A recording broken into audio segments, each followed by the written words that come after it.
اهلا وسهلا بيكم في حلقه جديده من دكتور كيدز مع يوسف. انا دكتور يوسف، استشاري طب الاطفال، والنهارده هنتكلم عن شكوى بسمعها تقريبا كل يوم. شكوى مرهقه للاهل ومحبطه جدا.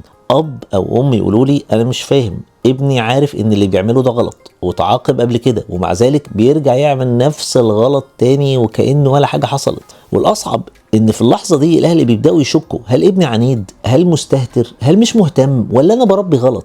الحقيقه ان الموضوع اعمق من كده بكتير، وفي اغلب الحالات المشكله مش في التربيه ولا في العقاب، ولكن في طريقه عمل مخ الطفل نفسه. تعالوا نفهم مع بعض الموضوع ده بهدوء.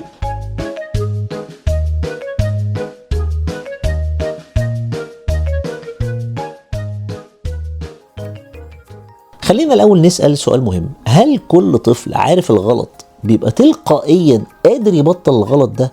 الفكرة الأساسية إن إحنا ككبار بنفتكر إن المعرفة تساوي تحكم، يعني لو الطفل فاهم إن السلوك ده غلط يبقى المفروض يعرف يوقفه، لكن ده تفكير شخص بالغ مش تفكير طفل. الطفل ممكن يعرف، يفهم، يحفظ، لكن برضه ما يقدرش يسيطر، وده فرق كبير جدا. طب ليه بقى الطفل بيكرر الغلط حتى بعد العقاب؟ السبب الأول هو إن مخ الطفل نفسه لسه ما اكتملش نضوجه، يعني مخ الطفل مش نسخة صغيرة من مخ شخص بالغ. في جزء مهم جدا اسمه الفص الأمامي للمخ، ده المسؤول عن التحكم، إيقاف السلوك، التفكير قبل التصرف، وربط العواقب بالقرارات. الجزء ده ما بيكتملش غير متأخر، أحيانا بعد سن 20 سنة. فأنت ممكن تقول لطفلك لو عملت كده تاني هتتعاقب، وهو فعلا يسمعك ويوافقك ويعدي اليوم، ولكن في اللحظة اللي هيتحفز فيها أو يتضايق أو يتحمس، المخ هيقول له دلوقتي، بس دلوقتي يعملها المرة دي وخلاص، مش لأنه قليل الأدب، لكن لأنه مش قادر يوقف نفسه. طب هل ده معناه إن العقاب ملوش لازمة؟ العقاب لوحده ما بيعلمش، العقاب بيقول للطفل ده غلط، لكن ما بيقولوش يعمل ايه بدل كده. فالطفل يتعلم ان الغلط يساوي خوف، مش ان الغلط ليه بديل صح، وعلشان كده الغلط هيختفي شوية مع العقاب وبعدين يرجع وبنفس القوة ويمكن اكتر، خصوصا لو الطفل ده اندفاعي او حساس او بيتوتر بسرعة. وفي سبب مهم قوي الاهل نادرا ما ينتبهوا له، وهو ان الطفل مش بيتعلم من الغلط لانه ما فهمش ليه. احيانا الاهل بيركزوا على انت عملت ايه، لكن الطفل محتاج يفهم ايه اللي حصل جواك قبل ما تعمل كده. يعني هل كان غضبان؟ هل كان متحمس؟ هل كان محتاج انتباه؟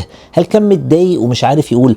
لو السبب الداخلي اللي جوه الطفل ده ما تفهمش كويس، السلوك هيتكرر حتى لو العقاب اتكرر. طب يا دكتور امتى نقلق فعلا؟ يعني امتى التكرار ده يكون علامة على مشكلة؟ نقلق لو الطفل بيكرر نفس السلوك بنفس الشكل بنفس الشدة ومفيش اي تحسن بالرغم من التوضيح والتنبيه والحدود الثابتة، وخصوصا لو الكلام ده مصحوب باندفاع شديد او صعوبة في الانتظار او انفجارات غضب اللي هي الانجر اوت بيرست، او عدم تعلم من التجربة، او مشاكل في المدرسة. هنا لازم نفكر، هل في مشكلة في تنظيم سلوك الطفل ده؟ هل في صعوبة تحكم؟ هل الطفل ده محتاج دعم اكتر من العقاب؟ ده مش تشخيص ولكن دعوة للفهم، علشان نقدر مع بعض كطبيب الأطفال والأب والأم نعرف المشكلة جاية منين. طب يا دكتور عمليا نعمل إيه؟ يعني إزاي نعلم الطفل يتعلم من الغلط فعلا؟ أول حاجة لازم نغير هدفنا ما يبقاش إن الطفل يبطل الغلط فورا، هدفنا إن الطفل أولا يفهم نفسه ويعرف يوقف نفسه بالتدريج. وده يبدأ إننا نهدى لحظة الغلط، مش نناقش والطفل بقى مولع وغضبان، لا، نستنى لما يهدى وبعدين نتكلم ونقول له ايه اللي حصل جواك خلاك تعمل كده، مش ازاي تعمل كده. في فرق بسيط جدا في الكلام ده لكن فرق ضخم في النتيجة.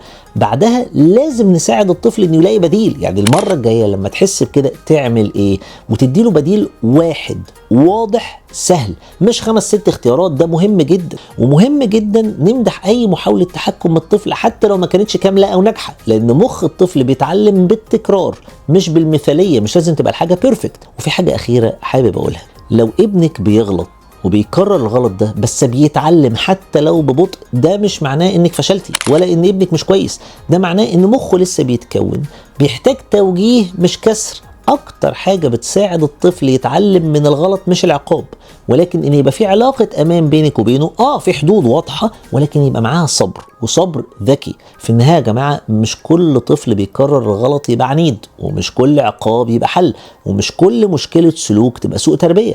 احيانا الطفل بيبقى محتاج حد يفهمه قبل ما يحاسبه. ولو الحلقه دي لمستك او فكرتك بموقف معين مع ابنك، شاركيها مع اي حد محتاج يسمع الكلام ده، واكتبوا لي في التعليقات ايه اكتر سلوك متكرر مرهق ليكم مع ابنكم او بنتكم. واشوفكم ان شاء الله في حلقات جديده من دكتور كيدز مع يوسف. انا دكتور يوسف ودي قناه دكتور كيدز. اشوفكم على خير.